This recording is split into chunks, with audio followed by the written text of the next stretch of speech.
بسم الله الرحمن الرحيم. الرحمن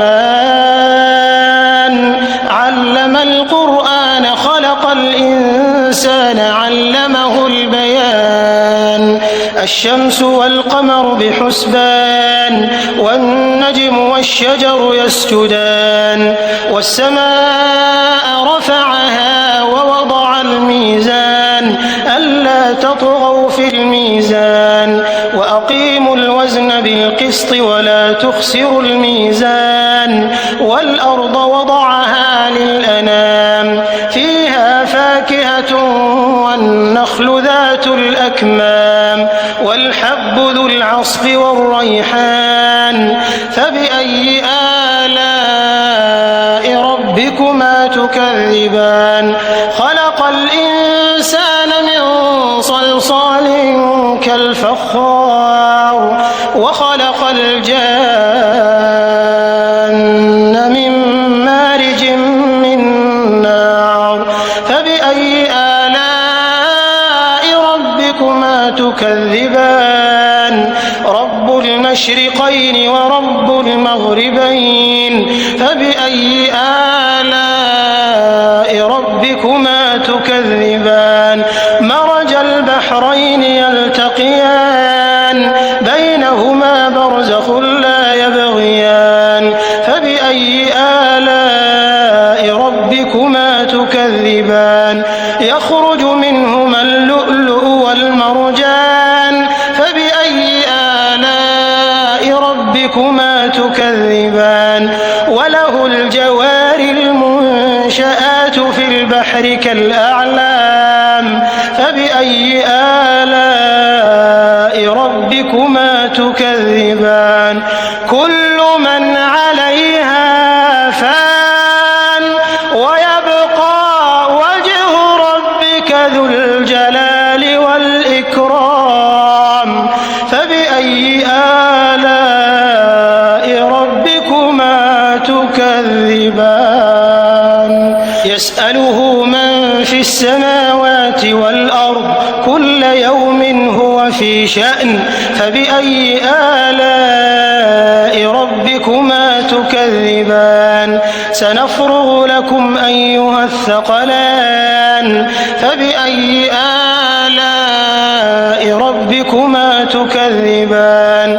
يا معشر الجن والإنس إن استطعتم أن تنفذوا من أقطار السماوات والأرض فانفذوا لا تنفذون إلا بسلطان فبأي آلاء ربكما تكذبان.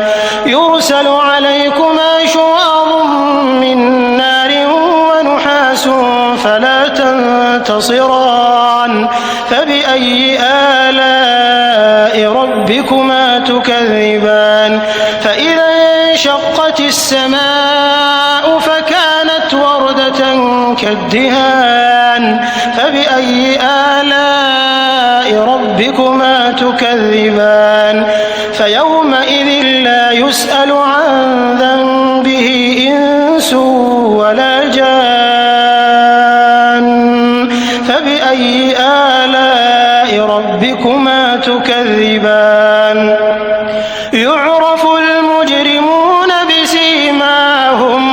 بسيماهم فيؤخذ بالنواصي والأقدام فبأي آلاء ربكما تكذبان. هذه جهنم التي يكذب بها المجرمون يطوفون بينها وبين حميم آن فبأي آلاء ربكما تكذبان. ولمن خاف مقام ربه جنتان فبأي آلاء ربكما تكذبان. ذواتا أفنان فبأي آلاء ربكما تكذبان.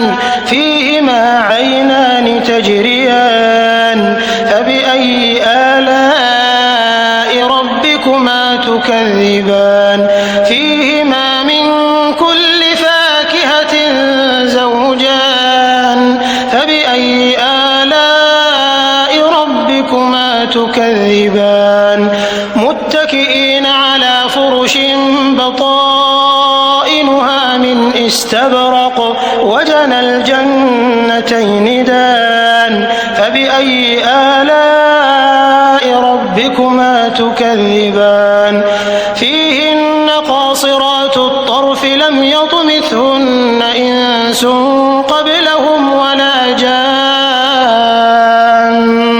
فبأي آلاء ربكما تكذبان كأنهن الياقوت والمرجان فبأي آلاء ربكما تكذبان هل جزاء الإحسان إلا الإحسان فبأي آلاء ربكما تكذبان ومن دونهما جنتان فبأي آلاء ربكما تكذبان